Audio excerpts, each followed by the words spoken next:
Let's get even more specific and talk about setting up your calories. So the first thing we have to do is we got to figure out what our goal is. Are we working with somebody who's trying to just maintain their weight?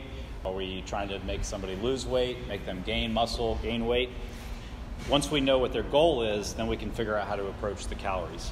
So let's go back and think about that TDEE, that total daily energy expenditure.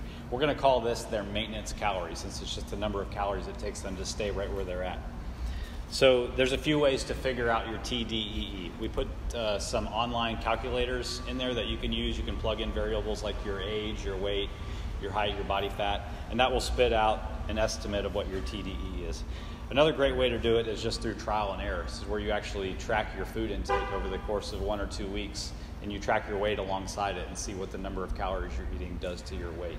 So that way is more accurate because it's actually based on you versus a calculator that doesn't really know your history and things like that. But those are 2 ways that it can be done. So let's talk about somebody whose goal is weight loss. Seems to be the most common thing. Okay, so what we know we have to do because of energy balance is we have to put somebody into a caloric deficit to make them lose weight. So for most people, we recommend somewhere between 0.5% to 1% of their body weight goal as a weight loss per week.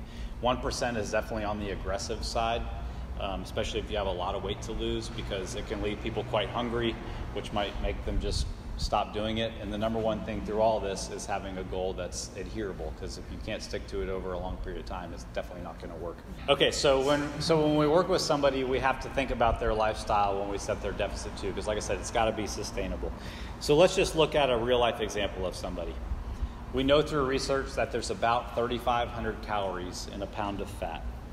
So what we would want to do is take the total number of pounds we're trying to make them lose per week and multiply it times that 3,500 calories. So let's say we've got a 200-pound guy. We're going to try to make him lose 1% per week, or 2 pounds.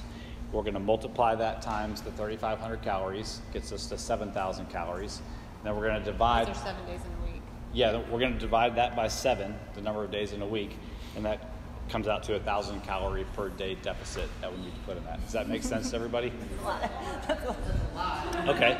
Okay, well, before we say it's a lot, let's say we plugged in his numbers into a TDEE calculator online and saw that his TDEE was 3,250 he's calories. 200 pounds, that's about, yeah. Yeah, and that's dependent on his exercise, his body fat. There's a lot of factors.